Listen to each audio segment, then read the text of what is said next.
Welcome back. Just moments ago, Assistant House Speaker Congresswoman Katherine Clark said Democrats are eyeing an impeachment vote by the middle of next week. Joining us now, Democratic Congresswoman Elissa Slotkin of Michigan. She previously served as a Middle East analyst for the CIA and also served as acting Assistant Secretary of Defense for International Security Affairs. She's a member of the Armed Services and Homeland Security Committees. Like we need this, but could you please share the potential damage this president still could do against our democracy from within and also outside with our enemies and allies in the next 12 days? Sure. I mean, I think we're entering a real volatile period here. I mean, we've been in it. There's 78 days of transition once an election happens, and we're in the last 12 days right now. And obviously, the events of the past week have really sort of hypercharged everything. I'm concerned about a few things. Obviously, at the end of this process, we have another big security event at the Capitol with, the incoming cabinet, supposedly the outgoing cabinet, members of Congress. So I think it's important that we realize we have another big security event that we're going to have to get through successfully this time. But then also, I mean, the last few days here, the president could be looking to fulfill some of the things he said he was going to do. I know there's been a lot of meetings related to Iran, and we saw an aircraft carrier turn around last week, which is a very unusual step, and head back to the Persian Gulf. The president has objectives with China. The president has things he wants to do to sort of, leave his legacy, I guess, in a way that he would like. And it's always a volatile period, but now in particular, I think everybody is really on edge.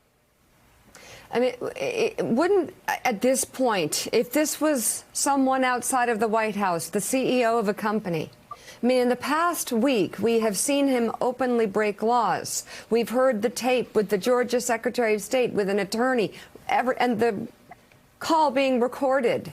We have seen riots in Washington. How can he not be removed from office immediately? Yep.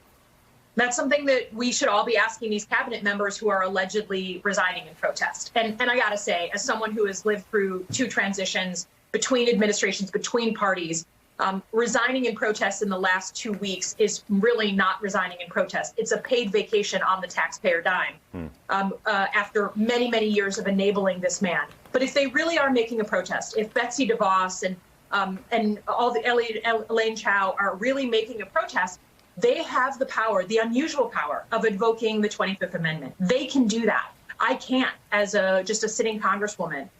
So they should exercise that power if they actually feel passionately.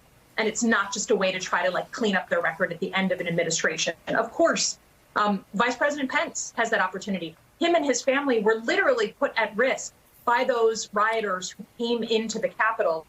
And I didn't see the president, shedding a tear for the security of his own vice president. So I think, we've been calling on the cabinet to make this an easier process. But, they've been resisting. And so we're taking additional measures in the coming weeks. And I think that's prudent. Congresswoman, as you know, one of the other avenues for removal is impeachment, another impeachment trial. The Assistant Speaker of the House, Katherine Clark, just said in an interview moments ago on a different network that there would be a vote on impeachment in the House next week. Have you heard that? There's certainly been a lot of planning and a lot of conversations going on. I hadn't heard that exactly, but the important thing to me is, frankly, we get back to Washington Monday morning and start working. I mean, I think we had a scheduled week home in our districts right now. So we all left the Capitol. And when, I've served in countries where the parliament has been overrun or there's an attempt to overrun the parliament. And the sort of golden rule is you stay there, you continue work, you show people that you're not kind of leaving it alone, that the government is still functioning. So I want to get back to work Monday morning. There's a whole number of things that we can do.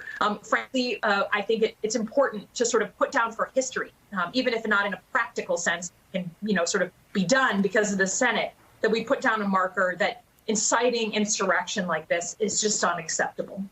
So the other thing I want to see is censure of some of my peers who spoke at those rallies, who incited violence, who contributed to this, who will still be in office after the 20th of January. Those people need a real hard look as well.